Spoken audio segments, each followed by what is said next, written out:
Baby wallahi ina so in yi sex da ke, ko baby kowa motsinsa baby wannan masu baby ba mutanen arziki bane. Ko ya ce miki ki kwantar da hankalinki mana next month za a sa auren mu ai. Ke ba kya so na ne, ni kullum sai dai faɗi tashi in so ki, kullum ina zuwa wajen ki hira. Wata shaiɗaniyar kuma sai dai ta ce kai ba za ka zo wajena ba, shi kuma shaiɗani ya ce in na zo me za ki ban? In na zo me za ki ban? Kaza ana ta kalmomin batsa. Ai auren nan, ai watan nan za a sa auren mu.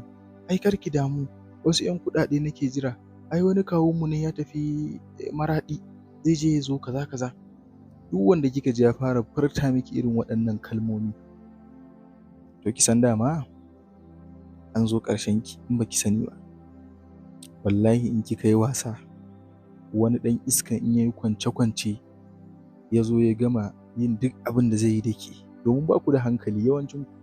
Me yasa na ce ba ku da hankali 'yan matan nan shine, shi fa namiji ɗan iska sai ya ga dama yake yin wannan iskancin.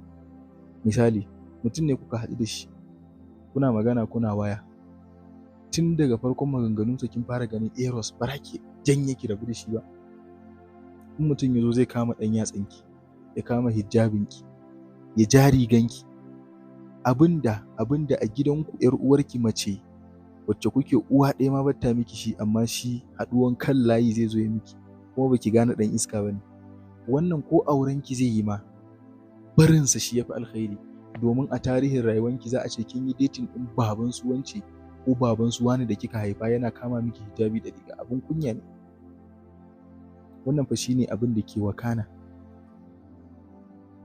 Yana daga cikin abin da za ku gane babu wani theory, wata magana da za a ce wai namiji ya ɓata mace, ƙarya ne. Babu wannan magana. Sai ya ga tsagewan bango tukunna zai je ya ga duk abin da zai je yi. Mutum ya zo ya kama miki hannu sau ɗaya, a daidai lokacin da mai karɓan waya ne ya zo wajenki zai taɓa hannunki za ki yi marin shi. To me bambancin mai karɓan waya da shi wancan? Wannan fa ɗan iska ne. Gara ma mai karɓan waya, shi iya karɓan wayansa zunubinsa karɓan waya ne. Amma wannan ɗan iskan fa rayuwanki yake cewa ki bashi complete, ya raba ki da rayuwanki. Ya kama hannunki, ya kama hijabinki, ke ɗin ma kamar wata jaririya ya rungume ki, kuma ke a wajenki daɗi ne, soyayya ne. Kuma abin da yake ƙara ba mutum haushi a irin wannan lamarin shine, ba za su gane da wuri ba, sai wata ma ta gama ɗaukan cikin sati 2 ko sati 3, ko sai ta bugo maka waya ko ta maka text, dan Allah ka faɗa a media a bani shawara. 'Yan media ne za su baki shawara? Ko ka ji tana cewa wallahi ina son shi fa malam, wai ya mata ciki amma har yanzu tana son shi, kuma ba su yi aure ba. Babu wani asiri, babu wani wannan. Ku je in dai maza ne ba, je za ki ga su waye su maza. Ku je.